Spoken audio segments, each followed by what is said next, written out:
The citation is 1979 1 MLJ page 50. Dan ini adalah keputusan yang diumumkan oleh Lord Diplock masa itu. Ini adalah satu rayuan daripada Malaysia dan juga mengkaitkan soal berkenaan dengan takrifan yang diberikan kepada perkataan revoke di dalam artikel 1503 tersebut. Nah, ini apa yang disebut oleh mahkamah tersebut. It does not appear, Tuan Ketua, that the proclamation of state emergency was ever expressly revoked, nor was it annulled by resolutions passed by both houses of parliament under article 1503 of the Federal Constitution. Nah, ini penting.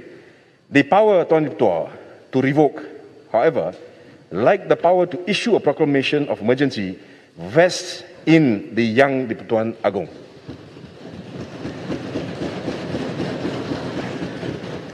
Itu kes dalam tahun 97. Kemudian kita ada lagi satu kes dalam tahun 77, kes Mahkamah Persekutuan.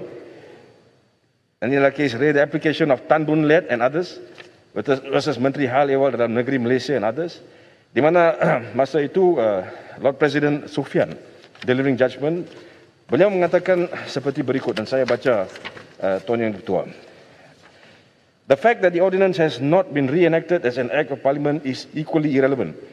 As Tuan Ketua, the ordinance must necessarily, by the express provisions of the Constitution, continue to have effect until such time as either Parliament resolves otherwise, unless sooner revoked by His Majesty under Article 1503. Jadi, kepada saya, Tuan Ketua, ini satu soalan yang sangat penting dan melibatkan satu isu yang melibatkan kepentingan umum.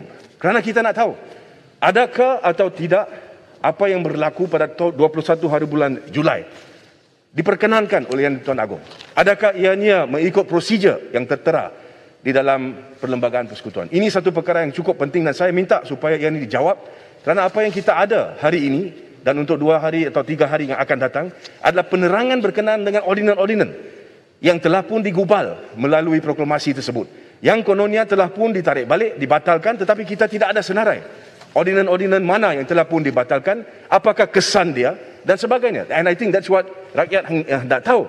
Sekiranya telah pun dibatalkan, kenapa kita tidak dimaklumkan? Kenapa tidak ada diletakkan di meja setiap ahli parlimen supaya kita dapat tahu secara spesifik bila ianya dibatalkan, siapa membuat keputusan, adakah ikut peraturan dan kesan dia terhadap ordinan-ordinan itu khususnya kepada rakyat umum di luar sana. Saya minta penjelasan Tuan Ketua. Terima kasih Yang Berhormat Puchong. Sebenarnya saya pun sebagai ahli parlimen pun dalam situasi yang agak sama, dan saya percaya ramai peguam di sana, dan kalau kita tengok social media bertanya tentang soalan yang sama.